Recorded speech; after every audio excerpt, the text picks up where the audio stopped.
ভাই আমার একটা মাদারসুদ মার্কার ফ্রেন্ড আছে, নাম না কইলাম। ওই হালার বলাই ভাই আমার সবকিছু দেয়া শিখাইছে। ভাই যখন আমরা ক্লাস 5-এ পড়ি তখন আমাকে সবার কাছ থেকে ভাই 5 টাকা করে নিয়ে ওর একটা বাটন ফোন ছিল আর একটা মেমোরি ছিল। ওই মেমোরির মধ্যে বইরে নিয়ে ভাই ওর বাটন ফোন আমাদের দেখাইছে। তো দেখানোর পরে এখন প্রথমবার দেখতেছি ভাই আমাদের ওইটা দাঁড়াইছে।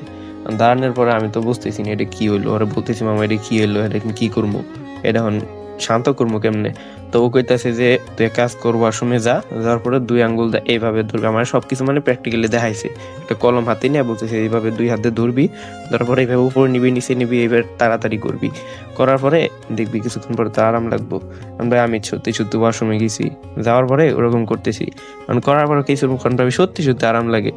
এটা দেখে ভাই এখন আমিও বাড়িতে একটা কান্নাকাটি করে ফোন চাইছি। ফোন চাওয়ার পর আমারও ফোন দিছে, একটা মেমোরিও চাইছি, মেমোরিও দিছে। দেওয়ার পরে এখন দোকানদারের কাছে যামু। যাওয়ার পরে আমি কি কমু ভাই, এগুলো বইটা আমি তো ওগুলো নামও জানি না এগুলো কি। ভাই বাজারে গেছি, তো বাজারে যাওয়ার পরে মান্দার পুত্রে ফোন দিছি। ফোন দেওয়ার পরে মান্দার পুত্র আইসে আর পরে ওগুলো বইরা দিছে। মানে ভাই আমার ছোটবেলা থেকে নষ্ট হওয়ার পিছনে মেইন হাত হইলো ওই মান্দার পুত্রের। এই মান্দার পুত্রে ভাই আমার কি খাইছে ভাই, 8টা বছর হয়ে গেছে এখন। এই 8টা বছরে ভাই এখন পর্যন্ত এটা বাদ দিবার পারি নাই।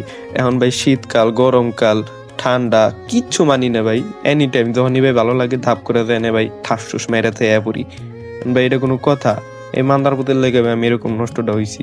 খালি যে ভাই নষ্ট হইছে এটাও না, এখন ভাই চোখেও কম দিই আর পড়ালেখাও কিচ্ছু মনে থাকে না।